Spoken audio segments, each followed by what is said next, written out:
Welcome back. All right, I want to talk about Seattle. My first video of the regular season where I spotlight a team, and I'm looking at Seattle. It's been quite the struggle to start the season, and I wanted to compare it to their previous two seasons, the starts they had there. The good news, if you're a Seattle fan, starting with the struggle, it's kind of the team's MO. So their first year, of course, they start in Vegas. Good luck, brand new team in Las Vegas. They lost 4-3. Then they went to Nashville and they won 4-3. They go to Columbus, they lose in overtime 2-1, and then they got destroyed by Philadelphia 6-1. That game being played in Philadelphia. So they go 1-2-1 through their first three games. They score 9 goals, they allow 15. So not enough goals scored, too many goals against. Pretty standard formula for a team that's off to a slow start. They ended up finishing that year 27, 49, and 6. 29th in goals for, 24th in goals against. Their shooting percentage, 8.9%. And shooting percentage is a big difference between their first year and their second year.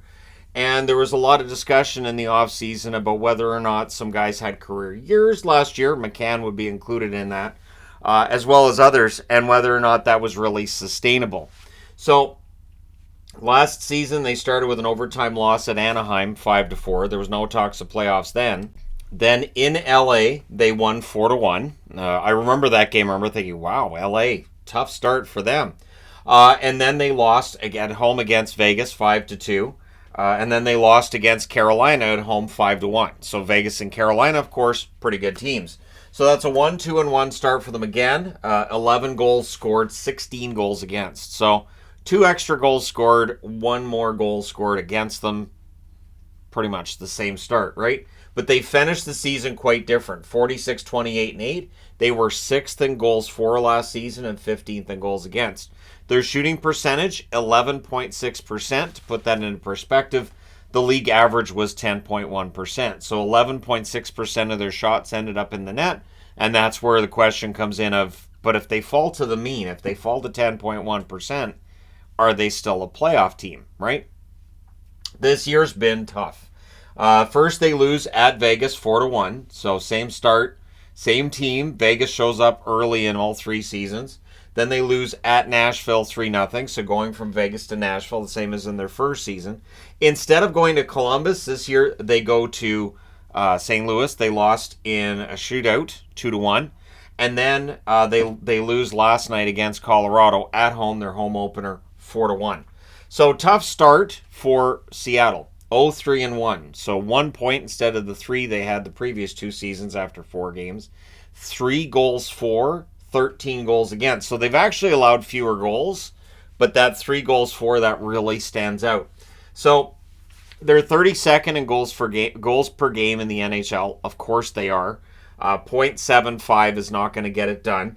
They're tied in 14th for goals against per game. So goals against, they're right around the same as where they were last year in relation to the rest of the league. They're just not getting the goals thus far. Their shooting percentage, 2.4%. That is easily the worst in the National Hockey League. So the good news for Seattle fans is this. 2.4% isn't sustainable either. A team will start scoring at a higher rate. So as rough as this has been, it's going to get better.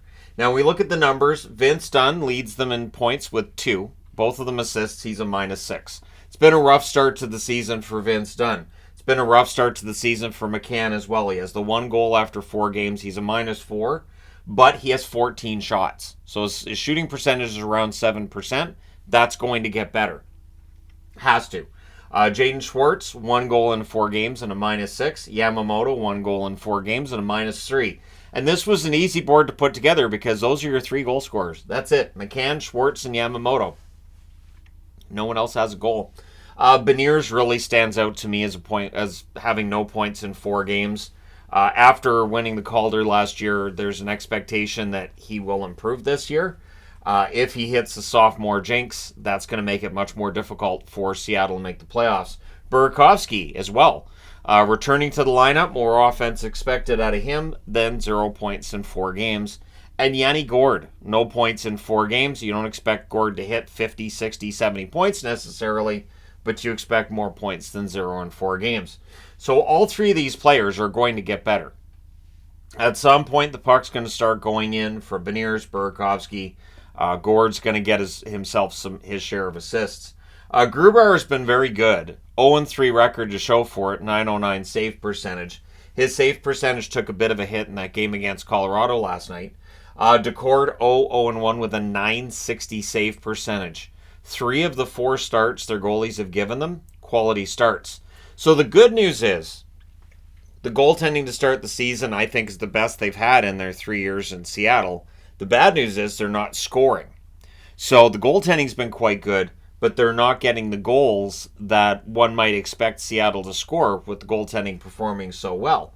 So then the question becomes, can the goaltending keep playing that way, or is it going to start falling off? Grubauer's numbers dropping last night. Could that be a sign his numbers could continue to drop, right? Their power play, 9.09%. That should get better. Their penalty kill, 100%. Can't get better than that. So again, the defensive numbers for Seattle are not bad. The goaltending numbers have been good. It really has been a matter of just those goals. So where are they going to get the goals and when? Their upcoming schedule show you it's not going to be easy. So they're at home against Carolina next. The good news is Carolina's been very inconsistent. And if Seattle can get a lead and have Carolina doubting themselves at least a little bit, they have a chance. Then they're at home against the Rangers. The Rangers have looked good so far this year. Then they go on the road. And this road trip could be tough. First, they're in Detroit. We know Detroit's doing quite well. They're playing tonight. We'll see if they end up 3-1. Carolina. So 2 of their next 4 games are against Carolina. Again, that will not be easy. Then they're in Florida. Florida had the first 2 games that were losses. Bounce back in their 3rd game. We'll see if they're going to keep building up. They should. Florida should be a playoff team. And then they're at Tampa. Tampa Bay going through a rough patch of their own right now. Could be a bit ornery, and since they're at home, we know their power play is going to be very good. Like I said, at least Seattle hasn't allowed a power play goal yet. We'll see how long that lasts. But it is not an easy schedule. So there's nothing I look at in this schedule and I think, well, clearly Seattle's going to get it together there. So the problem is that's their next 6 games. So if they lose, let's say they win 2 of their next 6, which is possible. Let's say they win 2 of their next 6. That's 2 wins in their first 10 games. And it is very rare for a team to win 2 of their first 10 games and make the playoffs. So when we look at last season, where they end up charging and making the playoffs was they won 12 out of 14 games from October 29th until December 1st. The other thing last year's team did, other than having a shooting percentage that was incredible and getting career years out of a bunch of guys, and Manny Beniers having a very good first year, they didn't have losing streaks. That wasn't a thing. Their longest losing streak last year was 3. And I'm talking regulation losses in a row. The most they had was 3. So what we're witnessing here is a team that's threatening to go on a losing streak already that would eclipse what they had last year. If they lose against Carolina and the Rangers in regulation, then there you go, right? Well, that would take them back up to 3 because of the shootout loss. But if they lose the next 2 against Carolina and the Rangers, that would leave them, especially if it's in regulation, it leaves them 0-5-1. And it's not a matter of that a team can't fix their record and can't get themselves together. It's you're putting yourself behind other teams. You're putting yourself behind a lot of teams. So then you're trying to catch up in a league where there's so many 3-point games.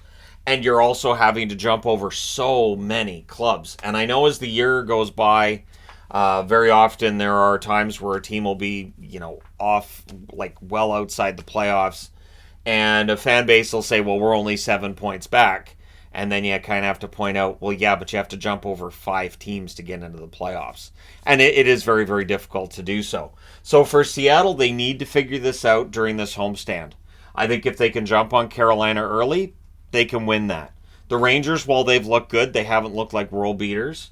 And again, with Detroit, this is a team that, again, if you can get up on them early, it's Detroit looking pretty good through 3 games, and we'll see what happens. But this is not going to be an easy schedule for them, and it is a nice 4-game road trip that will test them. So let me know your thoughts in the comment section below as always. Don't forget to hit like and subscribe if you're browsing your way through. You just happened upon this video. If you're a Seattle fan, where do you measure your concern? It's obviously not going to be panic. It's way too early in the season for that. Is your concern high, or are you saying, nah, they'll figure it out? They only have 3 goals because, they've run into hot goalies. they'll get it. And there's something to be said for that. When you've got Aiden Hill, UC Saros, Jordan Bennington, and Alexander Georgiev, it's the 4 goaltenders you've faced. The bad news is you're going to have a goaltender, likely Shesterkin, against for the Rangers, and that upcoming game for Carolina. I would think Kochetkov gets the start, and he might be itching to go out there and have a really good game. So we'll see if the goaltending situation, in terms of the goalies they're facing, gets any easier.